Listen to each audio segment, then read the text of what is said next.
Hello students, welcome to online class. Welcome back with the next topic of the chapter, that is land, soil and water resources. In the first module, we discussed about land resources. Now, in this module, I will explain you about soil resources. So let us see soil resources. Soil is the uppermost layer covering the surface of the earth. Have you ever picked up soil with your bare hands? How does it feel to hold it? Soil consists of minerals and organic matter, air, and water.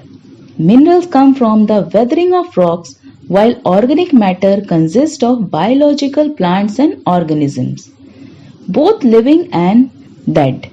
It also has humus, which is the partially decomposed organic matter. Water in the soil contains dissolved nutrients and the air in it has high level of gases such as carbon dioxide and low level of oxygen. The right mix of organic matter and minerals make soil fertile. Now how soil is formed. So let us see formation of soil. Soil varies from place to place and even from one field to the next.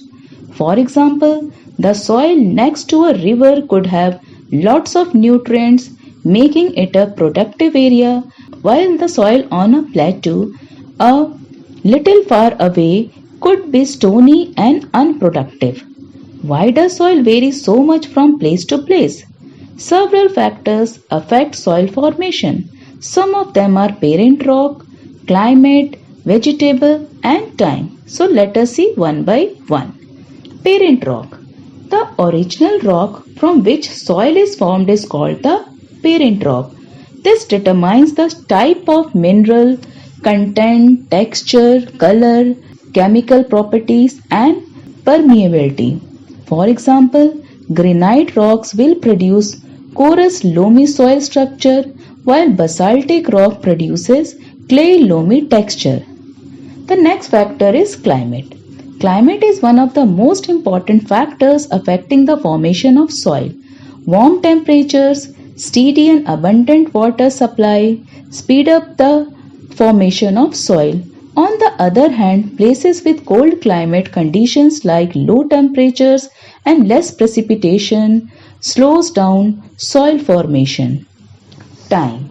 Time is the another important factor influencing soil formation. Soil takes thousands of years to form.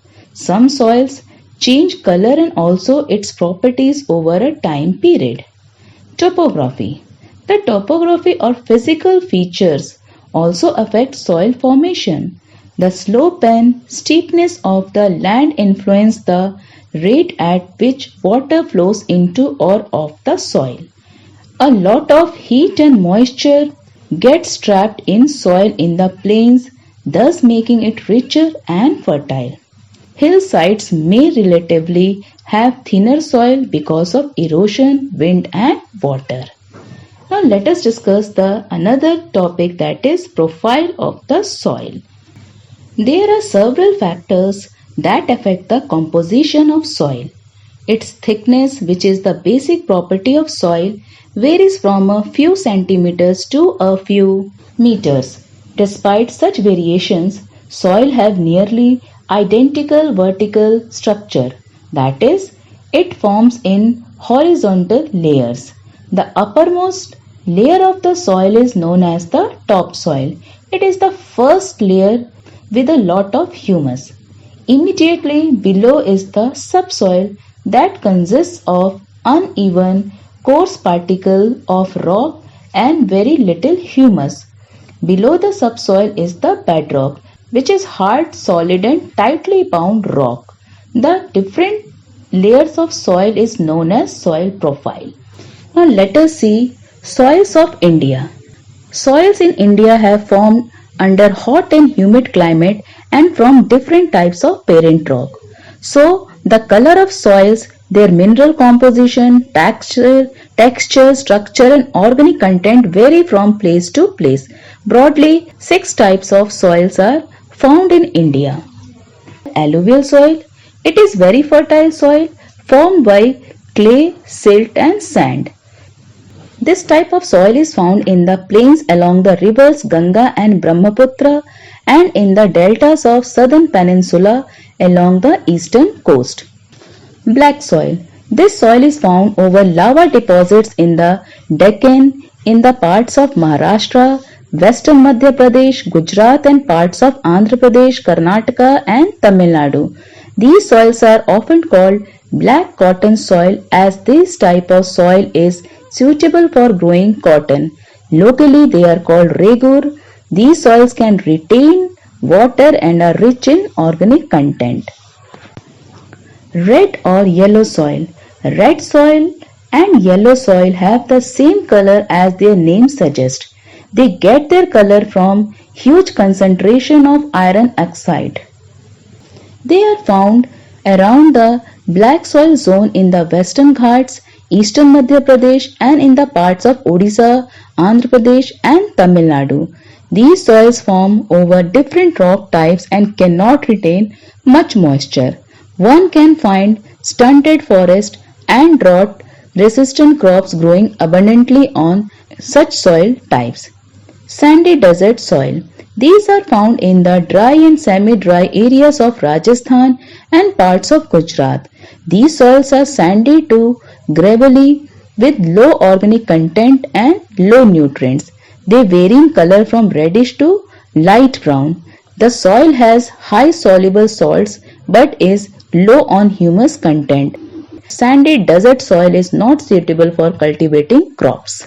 Laterite soil. The areas that receive heavy rainfall mostly have laterite type of soil.